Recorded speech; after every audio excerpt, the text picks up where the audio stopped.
Crime story. Rahul का अंधकारमय सपना। शहर के सबसे प्रतिष्ठित सरकारी कार्यालय में रमेश त्रिवेदी एक ईमानदार अधिकारी के रूप में जाने जाते थे। उनके दो बच्चे थे, बड़ा बेटा राहुल और छोटी बेटी स्नेहा। जहां स्नेहा पढ़ाई में अव्वल थी, वहीं राहुल बेरोजगार था। उसने कई बार प्रतियोगी परीक्षाओं में भाग लिया, लेकिन असफल रहा। यह असफलता उसे अंदर ही अंदर खाए जा रही थी। संघर्ष और ईर्ष्या। राहुल हर दिन अपने पिता को ऑफिस जाते देखता और सोचता कि अगर यह नौकरी उसे मिल जाए तो उसकी जिंदगी संवर जाएगी। लेकिन सरकारी नौकरी में सीधी भर्ती नहीं होती और राहुल के पास कोई काबिलियत भी नहीं थी। उसके दोस्त उसे बार बार ताना मारते कि वह अपने पिता के रहते भी कुछ नहीं कर सकता। ये बातें उसके अंदर जहर घोल रही थीं। शैतानी योजना। एक दिन राहुल ने इंटरनेट पर एक खबर पढ़ी कि अगर सरकारी कर्मचारी की अचानक मृत्यु हो जाए तो उसके परिवार के किसी सदस्य को अनुकंपा के आधार पर नौकरी मिल सकती है। यह पढ़ते ही उसके मन में एक खतरनाक विचार आया। अगर पापा नहीं रहेंगे तो उनकी नौकरी उसे मिल सकती है। वह कई दिनों तक इस योजना पर सोचता रहा।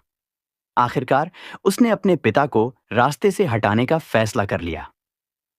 क्रूर वारदात। उस रात जब उसके पिता ऑफिस से लौटे तो राहुल ने उन्हें चाय में नींद की गोली मिलाकर पिला दी। जब वे गहरी नींद में चले गए तो राहुल ने तकिए से उनका दम घोंट दिया। कुछ ही मिनटों में उनका शरीर निष्प्राण हो गया। अगली सुबह वह चीखते हुए बाहर निकला। पापा की तबीयत बहुत खराब लग रही है। घर वाले भागकर आए, लेकिन तब तक बहुत देर हो चुकी थी। पोस्टमार्टम में मौत की वजह हार्ट अटैक बताई गई। राहुल के मन में खुशी थी कि अब नौकरी उसकी हो जाएगी। सच्चाई का पर्दाफाश। लेकिन किस्मत को कुछ और ही मंजूर था। पुलिस ने जब जांच की तो राहुल के मोबाइल से उसकी गूगल सर्च हिस्ट्री मिली। किसी को बिना निशान छोड़े मारने के तरीके, सरकारी नौकरी में अनुकंपा नियुक्ति के नियम आदि। पुलिस को शक हुआ और जब राहुल से सख्ती से पूछताछ हुई तो वह घबरा गया और सच उगल दिया।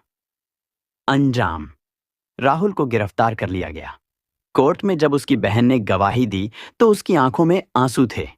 पिता की मौत के बाद वह अकेली हो गई थी। न्यायालय ने राहुल को आजीवन कारावास की सजा सुनाई।